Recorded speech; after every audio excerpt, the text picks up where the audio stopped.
Siragadikka serial நேயர்கள் அனைவருக்கும் வணக்கம். நம்ம முத்து மீனா என்னதான் நம்ம சுத்தி இருக்கிற எல்லாரும் சந்தோஷமா இருக்கணும் அப்படின்னு நினைச்சு ஆசைப்பட்டாலும் ஆனா சுத்தி இருக்கிற எல்லாரும் இவங்களுக்கு ஆப்பு வைக்கிற விதமா தான் எல்லா விஷயங்களுமே பண்ணிட்டு இருக்காங்க.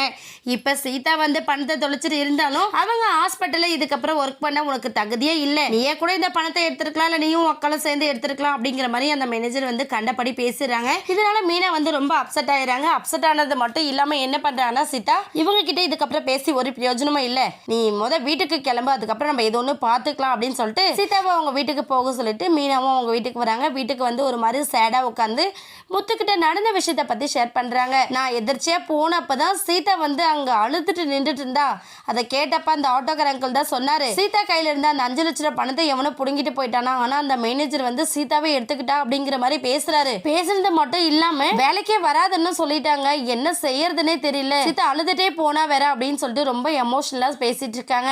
இதை கேட்டதும் முத்து வந்து என்ன பண்ணா, நீ ஒன்றும் கவலைப்படாத மீனா, எல்லா பிரச்சனைக்கும் ஒரு தீர்வு உண்டு, இதுக்கும் ஏதாச்சும் ஒரு வகையில தீர்வு கிடைக்கும், நீ ஒன்றும் கவலைப்படாத அப்படின்னு சொல்லிட்டு மீனாவுக்கு ஆறுதல்லாம் சொல்லிட்டு நம்ம முத்து வந்து வெளியில கிளம்பிடுறாரு. இன்னொரு பக்கம் நம்ம சீதா என்ன பண்றாங்க அப்படின்னு பாத்தீங்கன்னா நேரா அவங்க ஹஸ்பண்ட் கிட்ட போய் நடந்த விஷயத்த சொல்றாங்க. அவங்க ஹஸ்பண்ட கோவப்பட்டு என்ன பண்றான்னு பாத்தீங்கன்னா நேரா இவங்களோட மேனேஜரை பாக்கிறதுக்காக வராங்க. மேனேஜர் என்னன்னா, இங்க பாருங்க, நீங்க சும்மா ஏதாச்சும் ஒன்று சொல்லிட்டு இருக்காதீங்க சார், சீதா நீங்க நினைக்கிற மாதிரி பொண்ணு கிடையாது, அவ யாரோட பணத்துக்கு ஆசைப்படுறவ கிடையாது, எவ்வளோ திருடிட்டு போயிட்டதுக்கு அவ என்ன செய்வா அப்படிங்கிற மாதிரி சொல்றாங்க. அதெல்லாம் எனக்கு தெரியாதுப்பா, அவ தான் எடுத்துட்டு போன பணம், அந்த பணத்துக்கான பதில் சொல்ல வேண்டியது அவ தானே, இல்லை நீங்க போலீஸ்ல கம்ப்ளைண்ட் பண்ணி இல்லை அந்த திருடனை பிடிச்சி பணத்தை கொண்டு வந்து கொடுங்க அப்படின்னு சொல்றாங்க. அது எப்படிங்க சார், திருடிட்டு போனவன் பணத்தை செலவு பண்ணாமே வச்சிருப்பா சொல்லுங்க, அப்படியே கிடைச்சால அவங்ககிட்ட இருந்து மொத்த பணம் எப்படி வரும், அவன் கிடைக்கிறது கஷ்டம் தானே அப்படிங்கிற மாதிரி நம்ம அருண் சொல்றாங்க. அந்த டைம்ல நம்ம எதிர்பார்க்காத விதமா நம்ம முத்துவோட என்ட்ரி இருக்கு.